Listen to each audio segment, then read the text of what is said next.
여러분 안녕하십니까? 김준석 해설위원입니다. 오늘은 정말 뜨겁고 충격적인 이야기, 중국 축구가 또다시 흔들리고 있는 그 중심, 왕위동 신드롬의 진실을 파헤쳐 보겠습니다. 2006년생 유망주 왕위동이 중국의 손흥민이라 불리며 중국 팬들의 기대를 한몸에 받고 있지만 과연 이것이 진짜 희망일까요? 아니면 또 하나의 미디어 환상일 뿐일까요? 유럽 빅리그 관심, 슈퍼리그 필드골 8개, 숫자는 화려하지만 그 이면엔 중국 축구의 뿌리 깊은 문제들이 도사리고 있습니다. 반면 같은 2006년생 대한민국의 양민혁은 실력으로 토트넘의 눈도장을 찍고 유럽 무대에 당당히 진출했죠. 오늘 영상에서는 왜 중국은 환상에 빠지고 대한민국은 현실을 만들어내는지 그 결정적인 차이를 속 시원하게 짚어보겠습니다. 자, 이제 본격적으로 들어가 보겠습니다. 요즘 중국 축구 팬들이 열광하는 이름 바로 왕위동입니다. 2006년생 만 19세. 올 시즌 중국 슈퍼리그에서 11경기 출전, 무려 8골 1도움을 기록했죠. 딱 수치만 보면 대단합니다. 오, 유망주 맞네? 중국의 희망 아니야? 이런 반응이 나올 수도 있어요. 하지만 여기서 잠깐, 겉으로 보기엔 화려하지만 숫자만 믿고 흥분하기엔 조금 이릅니다. 왕이동이 기록한 8골, 총 슈팅 34개 중 나온 결과인데 모두 필드골이긴 해요. 페널티킥 없이 넣었다는 점은 나름 의미 있죠. 하지만 중요한 건 상대 수준입니다. 왕이동이 득점한 경기들, 그 상대 팀들을 하나하나 들여다보면 대부분 하위권 팀이거나 외국인 선수에게 공격을 의존하는 조직력 낮은 팀들입니다. 쉽게 말하면은 조직적으로 수비가 안 되는 팀들 상대로 자유롭게 뛰었다는 얘기죠. 이런 상황에서 골을 넣었다고 유럽에서도 통할 거다. 단정 짓는 건 위험합니다. 그리고 또 하나, 이 선수 2023년에 이미 프로 데뷔를 했습니다. 그런데 작년 한 해 동안 공식 경기에서 15경기 무득점이에요. 올해 들어서 갑자기 골을 몰아넣기 시작했는데 이게 진짜 실력일까요? 아니면 일시적인 반짝 활약일까요? 물론 선수는 성장할 수 있고 유망주가 한 시즌에 급성장하는 경우도 있습니다. 하지만 왕위동의 경우 지금 언론과 팬들이 말하는 것처럼 중국의 손흥민이다. 유럽 빅리그 진출이 머지않았다. 이런 평가는 솔직히 너무 앞서갔습니다. 손흥민 선수는 16세 때 이미 함부르크 유스에서 실력을 입증했고 18세 분데스리가 데뷔골을 넣었습니다. 자, 그 뒤로 꾸준히 성장해 지금의 월드 클래스가 된 거죠. 반면 왕위동은 아직 유소년 리그에서 막 벗어난 신예일 뿐입니다. 국제대회 경험도 유럽 팀들과의 실전도 없고요. 지금처럼 언론에서 조금만 골을 넣으면 띄워주고 팬들이 그 분위기에 휩쓸려 기대치를 비정상적으로 올려버리면 결국 선수 본인에게도 독이 될 수밖에 없습니다. 실제 중국 SNS에선 이미 왕위동을 중심으로 유럽 이적설이 돌고 있고 한 매체에선 토트넘, 메뉴 스카우터가 주목 중이란 말까지 나왔습니다. 하지만 사실 확인도 안 된 정보들이고 현재로선 과대포장에 가깝다는 평가가 더 많습니다. 우리가 봐야 할 건 숫자가 아니라 내용입니다. 누구를 상대로 어떻게 득점했는지, 경기 내 움직임과 팀 기여도는 어땠는지 이런 부분이 더 중요하죠. 그래서 저는 이 왕위동 신드롬이 중국 축구가 또다시 환상에 빠지고 있는 증거라고 생각합니다. 문제는 그 환상이 또 한 번 중국 축구의 미래를 흐리게 만들 수 있다는 점이죠. 왕위동 분명히 골은 넣고 있습니다. 하지만 진짜 문제는 그 골만으로는 선수의 완성도를 증명할 수 없다는 점이죠. 자, 이 선수의 플레이를 자세히 들여다보면 가장 큰 약점은 창의적인 움직임의 부족, 전술적 이해도 미흡, 그리고 결정력의 일관성이 떨어진다는 점입니다. 가끔 중거리 슛, 발리슛으로 멋진 골을 만들어내긴 해요. 그런데 경기 내내의 움직임을 보면 공 없이 뛰는 동선이 정리가 안 되어 있고 패스 연계는 거의 없다시피 합니다. 특히 좌우 측면에서 공만 잡으면 무작정 드리블, 돌파는 하는데 그게 팀 전술에 맞춰 들어가는 게 아니라 혼자만의 쇼에 가깝다는 거죠. 이건 유럽 무대에서 비효율적인 선수로 찍힐 수 있는 플레이입니다. 아무리 개인기가 좋아도 팀 플레이에 방해가 된다면 기회를 얻기 어렵습니다. 자, 여기서 자연스럽게 손흥민과 비교해 볼 수밖에 없죠. 손흥민은 공을 받기 전부터 공간을 읽습니다. 수비 라인의 틈을 파악하고 그 공간을 어떻게 무너뜨릴지 계산된 움직임을 보여줘요. 단순히 빠르다, 슈팅이 좋다, 이게 아닙니다. 전술적인 사고 플러스 팀과의 조화 플러스 냉정한 마무리 능력, 이 세 가지가 갖춰졌기에 지금의 손흥민이 있는 겁니다. 그런데 지금 중국 언론은 왕위동에게 손흥민처럼 배워야 한다고 조언합니다. 이 말 여러분 어떻게 들리시나요? 사실상 우리는 아직 멀었다. 손흥민은 넘사벽이다. 이런 걸 인정하고 있는 셈 아닙니까? 왕위동을 띄우기 위해 손흥민의 이름을 들먹이지만 오히려 비교하면 할수록 차이가 선명하게 드러나고 있습니다. 중국이 진짜 유망주를 키우고 싶다면 먼저 지금처럼 숫자에만 집착하는 분위기부터 바꿔야 합니다.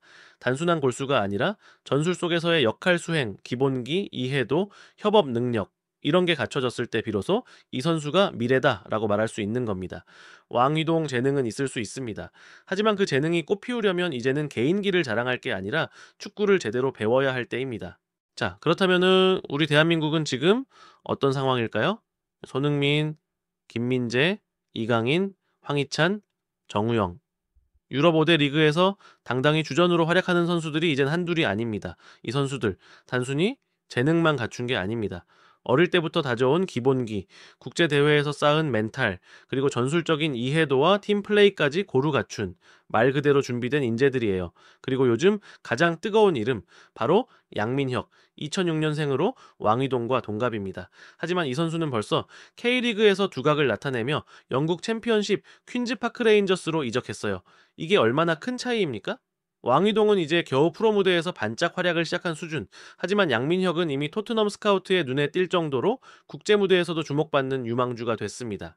양민혁은 측면과 중앙을 자유롭게 오가며 창의적인 패스, 집요한 압박, 그리고 공간을 읽는 움직임까지 겸비한 전천후 자원입니다. 이건 단순히 개인 능력 차이가 아닙니다. 축구를 키우는 방식, 선수를 다루는 시스템의 차이에서 오는 결과예요. 한국은 유소년 시절부터 체계적인 훈련 시스템 속에서 기본기, 멘탈, 전술 이해도를 단계적으로 키워냅니다. 성적에 집착하기보다는 선수의 성장을 위한 과정에 집중하죠. 반면 중국은 어떻습니까? 한 시즌 반짝 활약한 선수를 차세대 에이스로 띄우고 미디어는 앞다퉈 중국의 손흥민이라며 떠들어댑니다. 하지만 그 결과는 늘 같았죠. 실력은 기대치를 못 따라가고 몇 년 뒤엔 이름조차 사라집니다. 결국 스타는 시스템이 키우는 겁니다. 반짝 스타는 만들어낼 수 있어도 지속적인 월드클래스 선수는 축구에 대한 철학, 인프라, 과정의 축적이 있어야 탄생합니다.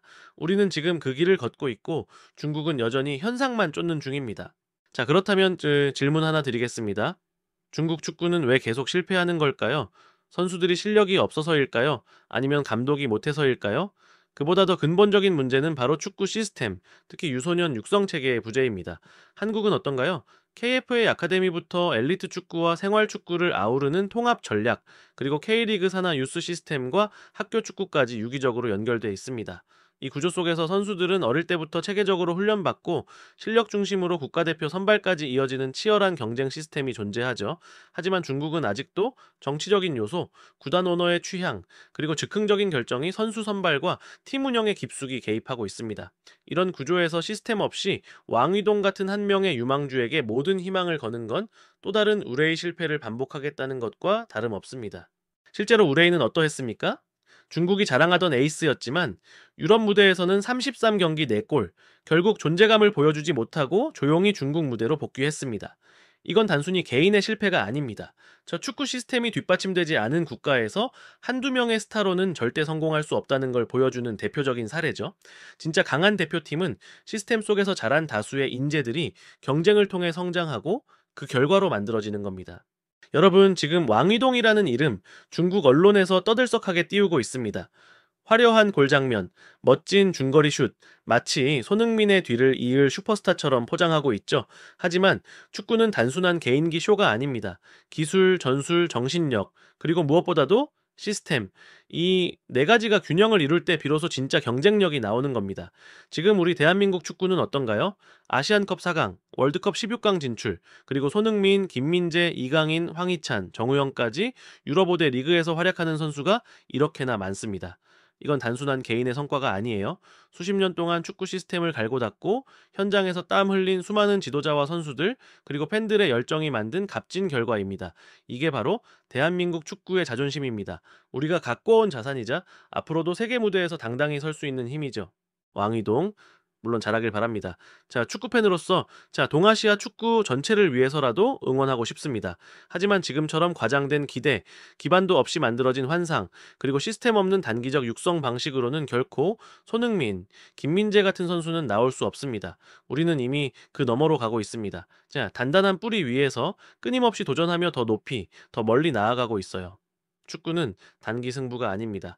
긴 호흡의 싸움, 그리고 시스템의 싸움입니다. 지금까지 김준석 해설위원이었습니다.